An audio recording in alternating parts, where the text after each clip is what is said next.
This is a Carboline production.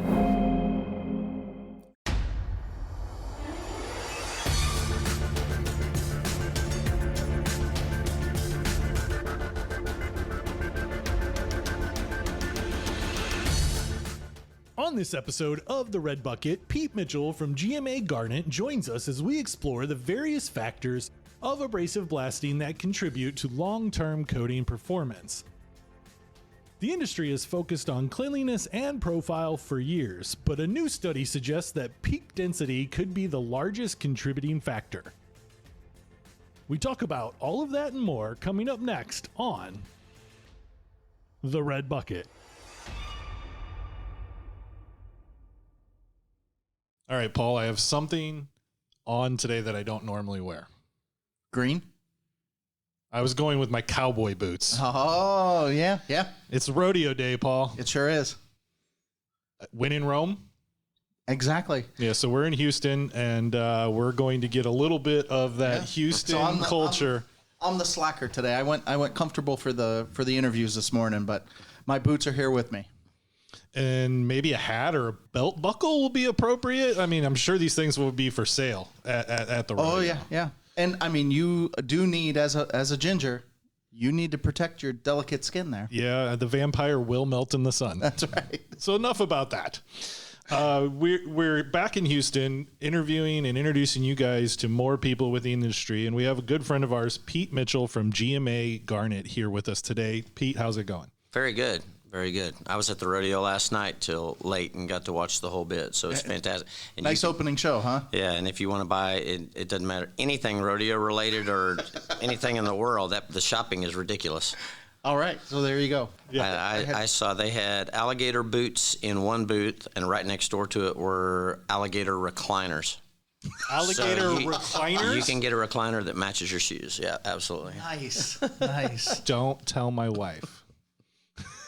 Oh, see, mine wouldn't let me have a recliner like that, but the boot she'd be fine with. I mean, she might not be, but I'm going to hedge my bets. Yeah. So that's enough about the rodeo and alligator furniture, but I didn't even know such a thing existed, and now I'm excited. Yeah. We've had Pete on the show before, but to talk a little bit about blasting, cleanliness, profile, and things like that, but we wanted to bring him back to really flush out the topic, to get some updates on some of the things that are going on. Yeah. So, Pete, why don't you tell us a little bit about yourself first? Okay. Pete Mitchell. I'm with GMA Garnet, and I've been with GMA for about 16 years. Worked for another garnet company before then, and I've kind of been dealing with garnet since about 93. Okay. You know, I started in water jet, and so I had a water jet shop years ago, but the blast market just fell in place with all the work I had with abrasives. I was over sales for so many years, and now I'm business development and technical management, which is kind of my passion. I'm a why guy.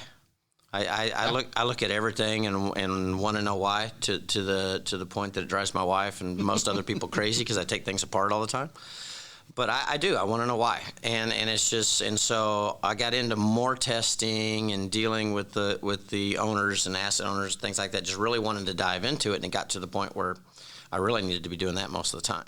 And so GMA has allowed me to now step out and just concentrate on that and help our group globally. GMA is we're not just a distributor. We're actually the mine. You know, we have 3 mines around the world. We distribute globally, but we're a global sales team. So some of the, if my testing and research, and it's not like corrosion is that much different when you go from this side of the planet to the other. No. Yeah. And so they're allowing me to really dive in, and it helps create good things for the marketing department, but it also helps our sales team. It also if it also helps people like y'all and other groups like that we can come into, because we're all hand in hand trying to make this thing work. So they've really allowed me to run with this thing, and it's been a lot of fun.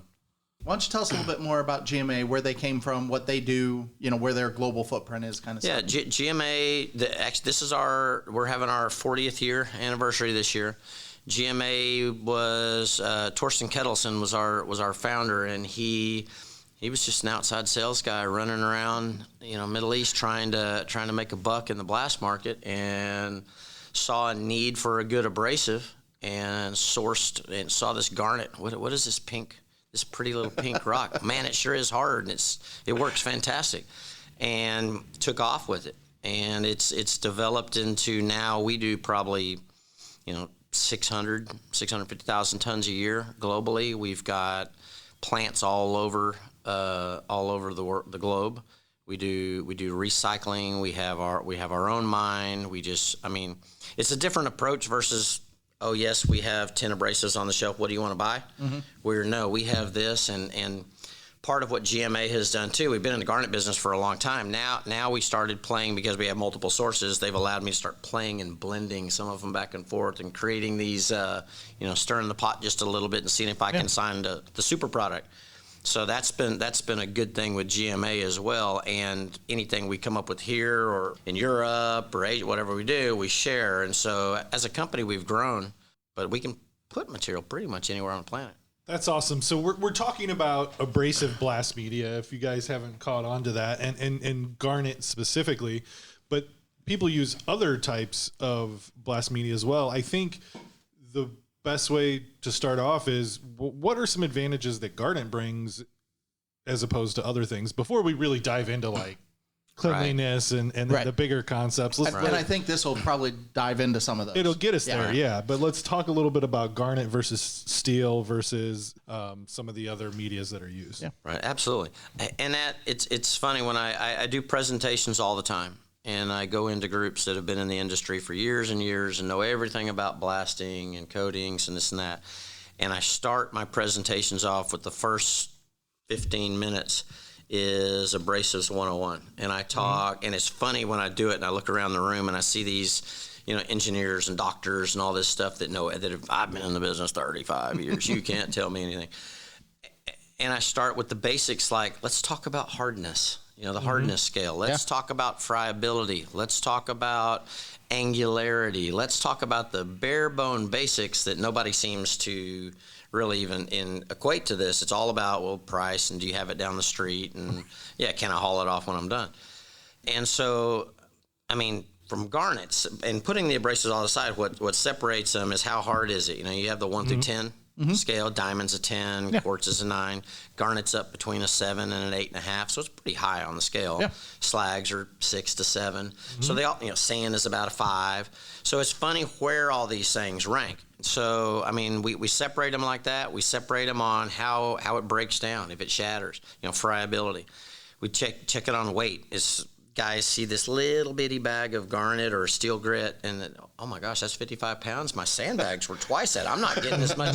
I'm not getting as much bang for my buck. Right. Well, it weighs twice as much, and it does twice as much work when it hits the surface. Yeah. So that's an interesting thing with all abrasives, that the different ones, you'll have something 25% heavier than something else, and wonder, wow, this I only used a third of the amount of material. Well, you got more work out of it. Yeah. So, and that's part of the magic to it, and part of things that nobody thinks about. And so garnet on the scale, just the quick shameless pitch. It's hard. It's harder. It's like I said, it's up around ours ranges between 7.5 and 8.5. So it gets a lot more work done. Garnet's hard to use because you have to dial it way down because it's so hard and you really don't need to use much. It's not friable, so we don't have the dust. We don't have the heavy metal issues and all that. So it's one of those products that we go out and they say, oh yeah, I know it's fantastic, and I know all of this stuff is, it's cleaner and it's safer and blah, blah, blah, blah, but oh my God, it's expensive. And I said, wait a minute, you just told me you only used a third of it, So it's one of those things that it really is. It's an interesting product, and I like it. And I'm not a good enough salesperson that I could hang my hat on just about anything. I'm not going to go sell garbage. Right. And so being in this market and having this particular product and learning about it, it was nice to be able to hang my hat on something that I could go in and bet my you got to feel good about it. On. Sure. Yeah, and you touched on a lot of really important points through that we definitely are going to go through a little bit more. And one of them that was brought up a couple of times was friability. How much does it break down as you're using it? How does it splinter? How does it break? Right. And if it does. Right. Why don't you get in a little bit, tell us a little bit about why that's important, how we can benefit from something that is or isn't, and when you may want one. Oh, definitely. I mean, friability has more to do with the actual, like your crystal structure or your actual abrasive structure, how it was formed. If it was hotter or colder, or if it's a byproduct thing like a slag or something, whether it's cold quenched or hot water quenched. And so if it has little cracks in it, or if it's just a little, you'll say, oh wow, this is very, very hard, but it's very brittle. I like to take the different abrasives and sprinkle them out on a table and take a spark plug socket, and I'll say, look, I'll explain friability to you real quick, and I'll lean on the top of it and just gently roll it across. And the really friable ones will leave a dust trail up the middle. Yeah. The really hard and the tough crystals like that, it's like I'm going over speed bumps. Right. And they go, now I get it. So I mean, the friability is killer when if you tell me, Pete, I want clean metal and I want 3 mil profile, and you give me 3 of the exact same products, same type of products, and this one's twice as friable as this one, I'm going to use 3 times as much, and I'm not going to get the profile. Right? Because it's not going to do the work. Yeah. If it breaks down, it's not going to do the work. Go try to hit with a wooden baseball bat and try to hit with a rubber bat and see how far the ball goes. Right? Or a chalk. You golf. Bring it back to golf. You use a regular golf ball or you use those trick chalk balls. That's exactly what your abrasive crystal is going to do. Yeah. It's just going to disintegrate, and it's going to land about 3 foot in front of you, and it's going to take you all day. Right? So those things do it. A lot of people look at abrasives and think, oh wow, that abrasive is filthy. And the old shake test, you put it in a glass with a little bit of water and shake it up, and they say, look, it's perfectly clean. This is going to be great. But then you blast with it and you can't even see yourself. Well, it's because of friability. It wasn't the fact that you didn't wash it good, and it wasn't their fault. It was nature's fault, right? It created a weak crystal. Yeah. And so some of them it's just naturally like that. And in our industry, it's productivity. It's money in your pocket for a lot of these guys. It's safety, big time. I mean, you're blasting in a tank, and you decide we've only got 2 weeks to get this tank out, so we better put 3 guys inside the tank. Well, one guy blasting can't see what he's doing because the purchasing agent bought something that was 2 cents a pound cheaper, but was friable. He can't see. I'll say, how do you know what to blast? And I'll have guys say, well, I start moving it back and forth, and I count to 30 because within 2 seconds it goes so dusty I can't see. And then I stop, and I wait, and it clears up, and I see what I've done, and I line myself up, and I keep doing. Well, 1, that takes forever, and you're wasting your time, and you're not getting a clean blast. 2, what if there's 2 other guys in there, and y'all are all blasting? Well, you end up blasting each other. So there's a productivity, there's a cost, safety, huge. Yeah. A lot of the plants now, certain products, they won't allow inside a tank because of the dust reasons. When you're out blasting something, you're like, well, that one's ridiculously dusty. Well, it's okay. The blaster has a hood on. He's fine. Okay. There's 2 pot guys behind him. There's an inspector over here on the end, and then there's people right next door doing it, and every one of them's covered in dust. Right? So from that, for the people around you aspect, one of the ones that I think is funny is we test for salts when we go in the door on abrasives. You go in a plant and they test for salts. How much is on this product versus this product? Well, we're in Houston. Or in Galveston, like down here with all the salt. I can take a product that has a little bit of salt on it that doesn't break and just hits the wall and falls to the floor, and it cleans the surface, and there's no transfer from it, and you didn't have a chance to pick up anything. I can use something super friable and blast with it and have all that dust. Well, what's in our air? You can walk outside almost any day of the week in Houston and open your mouth for a minute and it tastes like salt. Right? And I'll see a surface that but this abrasive had no salts whatsoever in it, but it was super friable. It grabs everything from the air and then you go and do a light air blast and you knock the dust off the surface, but the salt grabbed a hold of if there was any moisture on the surface or anything, it was there. So it can get you from corrosion, from the cleanliness to the safety side to the production side. People don't realize how big of a factor it is of the breakdown. Yeah, absolutely. Because, the fundamentals, if nobody's ever thought about it this way, or if you're new to the blasting side, essentially what we're doing is we're throwing rocks of some sort through a tube at a harder surface really fast. Right. And so things are going to break. That is the purpose of what we do when we blast. Hopefully, we're breaking the surface off of the carbon steel usually is what we're working with. You want to break the surface. We're going to break the mill scale, the existing coatings, whatever is there, we're going to break it and knock it off. So you need speed, mass, you've got velocity, and you have flow rates. So there's a lot of things to dial in, but all of those essentially are things being thrown at another thing. There's going to be something breaking. You're putting stuff in the air. You're putting, it's going to make your job gets more difficult in a closed space the longer these processes go. Right. So if you have something that is creating more dust to start with, you're just complicating it all the way through. You have to worry about ventilation and filtration and everything else at that point to help ensure that you get a good job. Right.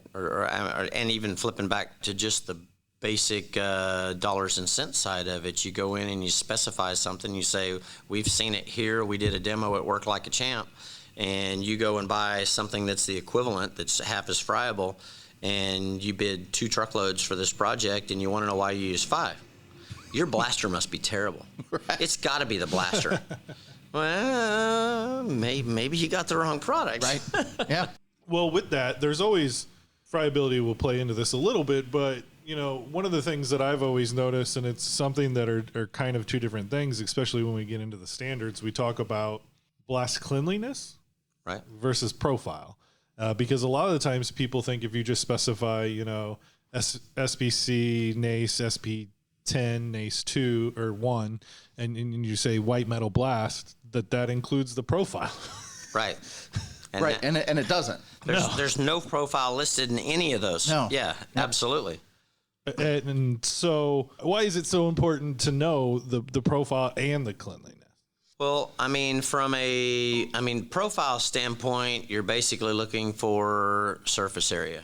You're looking for that latch, from coatings guys. Yeah. You're looking for that latch to hold that coating on. You've got, depending on your coating, you've got your ratio. Here's some guys say 3-to-1, 4-to-1, whatever you want to do. This is what this coating really needs.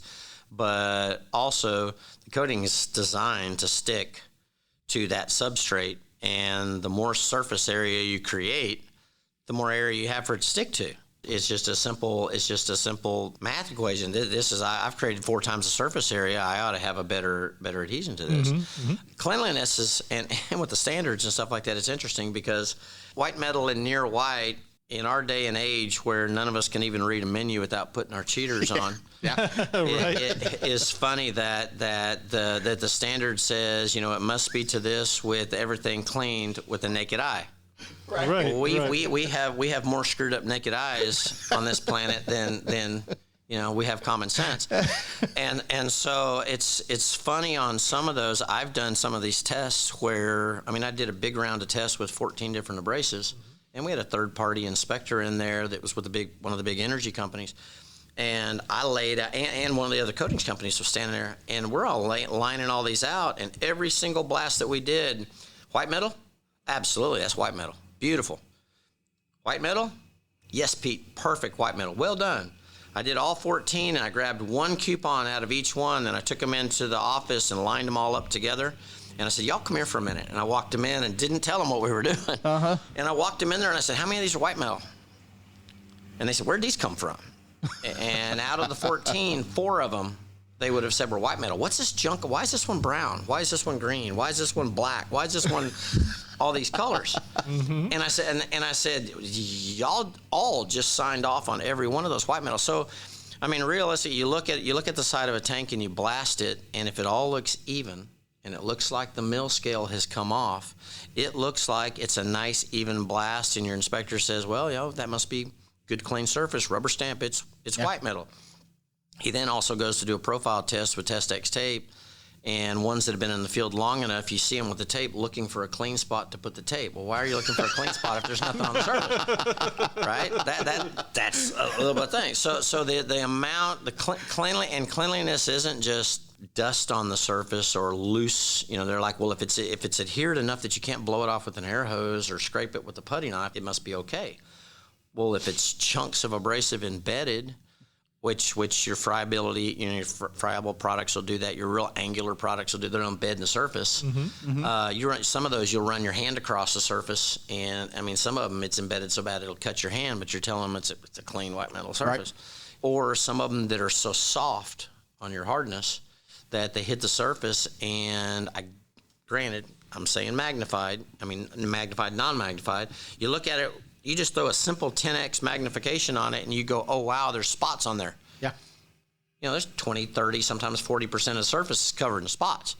But you're supposed to be unmagnified. Okay, well, but it's the whole thing's got a brown tint. Did it flash rust? No, there's not an ounce of flash rust. Whatever you blasted with had brown nastiness in it. Yeah. Right? And so little things. So cleanliness is huge. So again, it's back to what we said. You're looking for, one, you want lots of surface area to stick to. But if you then contaminate that surface area with 30, 40% garbage, I mean, it's almost like not having profile. It's even worse. Yeah.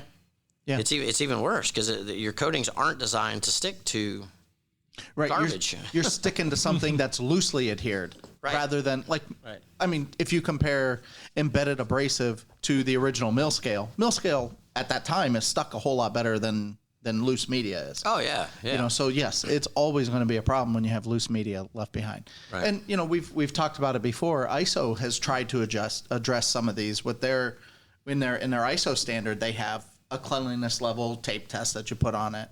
And honestly, we've found in a lot of cases that, you know, in the United States, we're not familiar with that standard as well as they are, say, in Europe or in other parts of the world. And there's a lot of misunderstanding in the interpretation of those results as well. Right. So it is something that needs to be addressed, and it'd be great if we could agree upon a standard, but easier said than done. And the ISO, you can do it, and you can throw a piece of tape on there and pull it off, and you can see the amount of residue. But again, that's the residue that's lightly on. That's the dust. Yeah. And you get something that's embedded or splattered that the tape won't pull off. It's still stuck onto the surface. Splattered maybe to a point. If there's nothing in whatever that was, it's going to be detrimental to it. Maybe the coating will be okay over the top of it. Yeah. Stuff that's embedded like angular. I joke in what I'm talking about with them is that I'll do one and it's almost like trying to paint a porcupine. You'll see something that they'll go throw a 10 mil or 12 mil, you know, dry film thickness on, and you've got, but we only put a 3 mil, 2.5 mil profile on here, so it's fine. But you had embedment sticking out, and you've got some of these shards of this abrasive that's sticking out 20, 30 mil, and beautiful, freshly painted surface, and you get up close to it, and you see all these little stickers out. Well, what happens when you get just a little bit of wind or a little bit of stuff? It knocks off, and that coating that was just put on a month before now has rust streaks down the side. Yep, all those little pinpoint rust. How did that happen? Well, it must have been your paint. Y'all must paint's sell no good. Y'all must sell junk paint. Always. Really? Always. No. Yeah. Okay, so, you know, we've talked a little bit about cleanliness, but let's dive a little bit into density and depth. Okay. How are we able to, you know, work through these with either be our media choice or our equipment choices? What are we looking at when we talk about depth versus density? Oh yeah, definitely. I mean, depth has always been. It's got to be bigger. It's got to be bigger, and you have your certain profiles. It's the interesting thing on the depth versus density is it's always been tested with something as simple as Test-X tape. Yeah. So the rule of thumb's always been, well, if we're not getting our pull test, or if we don't think it's adhering, you just need a bigger profile. Go deeper. And so they keep calling us saying, hey, we need coarser material.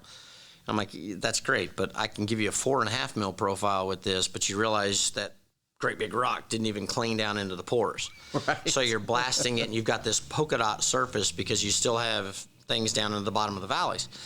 And it's interesting the coating. Some coatings I don't see as big of a difference in your depth versus your density. Mm-hmm. We have seen it in more of like your high temp coatings, your TSAs, your bits like that.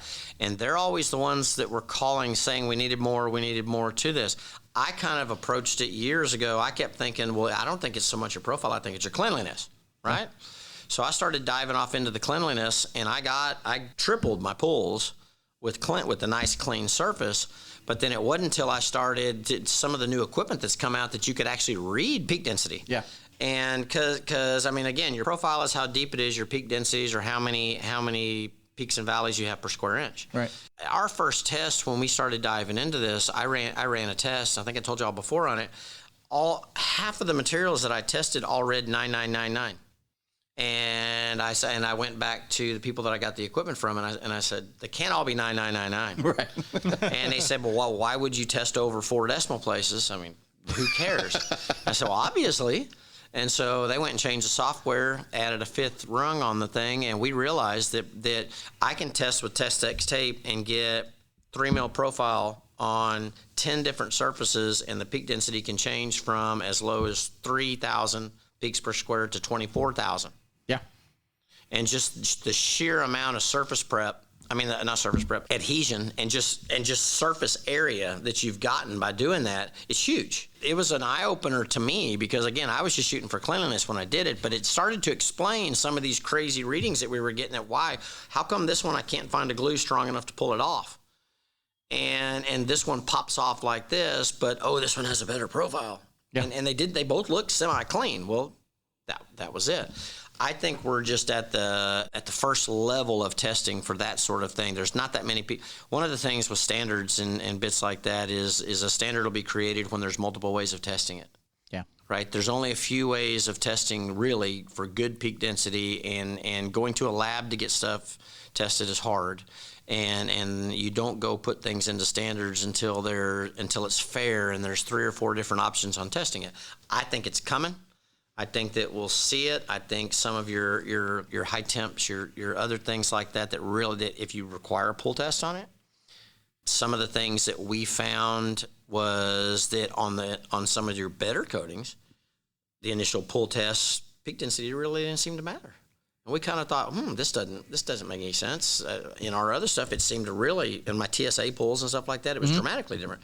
Then we went and took some of the panels and we submerged them and let them sit for just a couple weeks, just a basic of what you would have out in the environment. And all of a sudden, all the pulls and some of those things started changing dramatically. Started to see the separation. Yeah. So I think the more tests we see and the more, I think peak density is something that is going to slowly evolve. And I wouldn't be shocked if down the road we came up to where you're going to have a cleanliness standard set, you'll have a profile set, and on some of those, especially your pipes, anything that's going to contract and expand and contract and things like that, I wouldn't be shocked if down the road they come back and put a minimum peak density, or you're not going to give a warranty, right? And like you said, in a lot of cases, are there achievable methods to doing it in the field? Because, I mean, let's face it, you can't take a 500,000 gallon tank into a lab to go have it evaluated. Right. And no matter what anybody says, you can put all the test panel plates that you want into it. When you take them in, they're still not going to be the same. Right. So it's a matter of, do we have the portable devices that we can reasonably afford on the job sites? And then once those exist, then we need to make a standard for it. So the standards are always lagging behind the technology, because that's what the technology is driving on. It's going to take some of the testing. It's going to take some of the lab testing and some of the field testing. Like we do a lot of testing with. I mean, instead of just doing a panel like that, I'll go screw about 50 little plates, little 3-inch by 9-inch plates to a pallet and blast it just like it's it's real world. I mean, you sit there in a lab with the little hand blaster. That's not what the guys get in the field. So you take all your coupons, you screw them to a pallet, you go out and you stand at, and you do it outside with the blaster like you're doing a tank. That's real world. Yeah. It's going to take those sort of tests, getting into more companies like y'all and places like that to say, wow, that is something we can hang our hat on. That is something that we really should factor into this.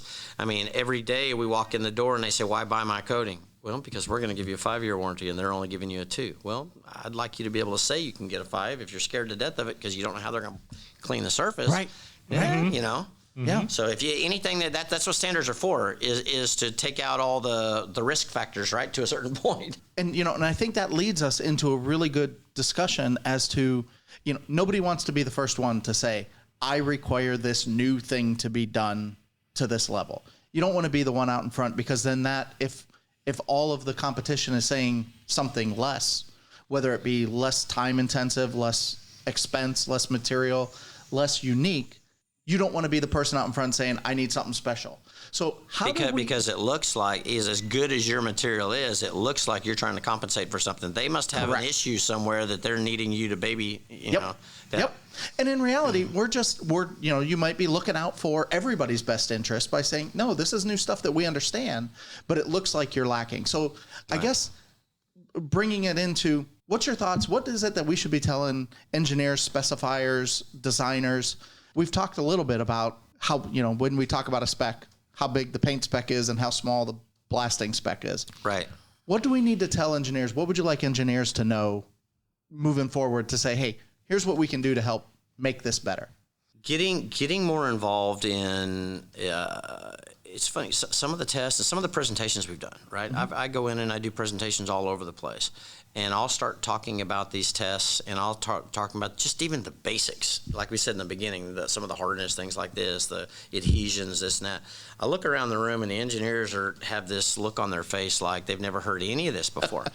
and if you're going in setting something, I mean, it's just, guys, let's be a little more aware. You spend all this time learning structural integrity and how to put the proper gusset in this location and how we've tested this coating to the nth degree and all that. I think expanding their view on true asset integrity and getting in to say, what are all the key factors that's causing this? Yeah. I think abrasives just have fallen to the wayside because we're that, do all this, do this, do this, do this, do this, do this. Okay, you gave me 40 things I have to do. Oh, by the way, blast it. Right. And that's what I would add. I mean, and some engineers I've gone into, I love going in a room full of those guys because one, they're either very attentive or I learned this in school or I've been doing this for 40 years. I don't care what comes out of your mouth. You're completely full of it. Yeah. I have more fun with those guys than anything because that's people that you give presentations, the last thing you want is confrontation. Yep. I love confrontation. Right. Bring it to the table. I mean, let's open up and let's have an honest discussion. And as long as what you're saying is, no, Pete, the sky is purple.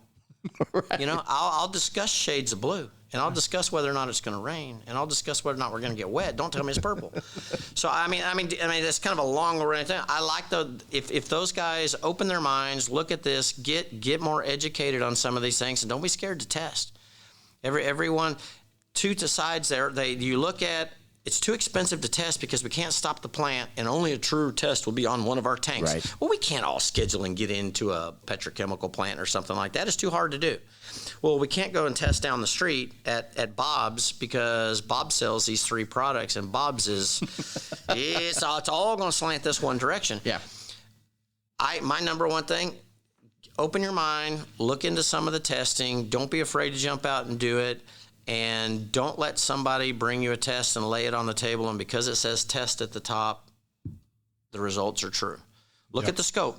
Open your eyes up. Engineers, get involved with the guys that are doing the test. Get involved with the other people. Put it together and make it to where there's no way that anybody could call foul on your test. That's my thing. And more, it's funny because in the beginning, I started this really hard testing 5 or 6 years ago, and everybody thought, it's crazy. You're just you're marketing. You're slanting it this direction. But it's funny now that it seems like everybody wants to do testing now. Yeah. Right? And I think it's a good thing. Yeah. If you know your cards are good, why not throw them out on the table? Right. Go all in. So we're not trying to complicate this. It's sometimes it's looked at, sometimes when you start detailing in on, well, how clean is it or what you this and that. Well, you're just trying to make it harder for us to do our job. Mm-hmm. Or you're just trying to, the other side of it is you're just trying to get spec'd, right? I mean, everybody, wouldn't all of us love for our product to be sole spec someplace? Right. Yeah, right. But that's not what we want. We want to open it up. We want people to really get involved and see this to where we understand. And our goal in the end, if you're gonna go in and say, I'm gonna do this and you're gonna redo this tank every 5 years, the tank ought to last 5 years and it ought to work fine. Oh, it's only gonna last 2 because we did this. Hey, well, you know what? That's great because we get to go sell it to them again. No, you failed. You failed. So that's the whole thing on this. Is I really think people should really dive into this deeper, really understand it. And owners, asset owners, and even contractors, if you're gonna go out there and put your name on the line on something, you shouldn't look at it like, well, if it's not our fault that it failed and we get to go do it again. Someone should say, wow, we let them do it and it did exactly what they promised. Mm-hmm. I mean, I think the coatings companies, the asset owners, the contractors, if we open all this up and do it right and everyone gets a little more knowledge about this and we're doing things correct, let's just increase reliability. It doesn't cost any more to do it right than it does to do it wrong. Right. Well, I think that's a really good summary on blast media, cleanliness, profile, density, all of those things. And if you can't tell, Pete really knows what he's talking about. So if you want to get a hold of Pete, Paul knows how to get a hold of him. So you can reach Paul at technical service at carboline.com. He can get you in contact with Pete. Pete obviously would love to talk to you about blast media all day long. If you haven't picked up on that, he would love to have a conversation with you. But with that, we would like to introduce you a little bit more to Pete. We're going to do the same thing that we do every episode, and we're going to ask the same 4 questions. So now it's time for our 4 questions segment. So Pete, if you had a favorite movie or TV show, what would it be? I'm a history guy. I love history, and my wife hates it. But my favorite movie is that National Treasure. Oh yeah, because it's got the suspense and it's got the bits like that. But opening up every couple of minutes, he's like, fun fact, I love that. And she's like, you can't watch that 6 times a week, Pete. But yeah, that's mine. All right. So when you have free time on your hand, what sports do you like to watch? Do you play any? You got anything that you participate in? I played years of soccer. Okay. I actually played all the way up high school and a couple years in college. And so that's my favorite, but when I sit in the stand, it bores me to tears and I fall asleep. I'm from, everyone sees me in Houston so much, I think everybody thinks I live in Houston, but I live in Fort Worth. And I know where this is going. Yeah, but I grew up America's team. I grew up in the 70s. I was born. I'm born in the 60s. Grew up in the 70s. Roger Staubach, the whole bit. Had the McDonald's poster on the wall. The thing. Yep. So I am a diehard Cowboy fan. Yep. So similar to that, do you have any hobbies? I have done home restoration. I'm the hands-on. I like to do woodwork. I like to weld. I like to fix things. And that's the only thing that takes my mind off of my daytime job. Okay. I can't prop my feet up by the pool and relax and think that that's relaxation. So I do a lot of, I got a nice shop and I'm a craft guy. I get out there and do it. And that actually clears my brain from all this paint and abrasives and coatings. So I mean, we told you we were going to bring you people who love what they do on this show. We weren't lying. Got one more question, Paul.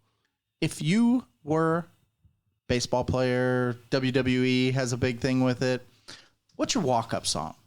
I listen to a lot of country music on my everyday. It's country music is just the even keel driving around 90% of the time. Mm-hmm. If I have the, again, 70s and 80s guy, I went to high school in the 80s, so I was old hardcore 80s rock. Yeah. Okay. The Van Halens, the Scorpions, the Def Leppard, all that kind of stuff. Yeah. If I need to get back to Pete, if I'm driving home and had a rough day, or if I'm trying to get myself motivated, or I'm trying to do it, I've got my Pandora. I switched to 80s rock, and I've Van Halen out, and that's my go-to. Yeah, those were some good years. Yeah. That does it for Pete Mitchell. Thanks again for coming on. Up next is our Tech Tips segment. You have questions, they have answers. This is Tech Tips. Hi, this is Dan Barrowbolt. I'm one of the technical service engineers with Carboline. And this tech tip regards plural spray applications using heated plural component spray. It is important that an applicator remember at the beginning of shift and after extended breaks or like a lunch break to always make sure that get the coating components circulated to recommended application temperature, and then to perform a ratio check to make sure that whether it's a 1-to-1, 2-to-1, 4-to-1 product, that prior to spray application of the tank lining or the lining, that they make sure that their pump is delivering the coating components on the correct ratio. And basically you're pressuring up, and also to perform a pressure check to make sure that your plural spray pump lower units are actually providing the necessary pressures of both the A and B components before proceeding with spray application. Thanks again for listening. It's been a great week. We'll see you guys next month.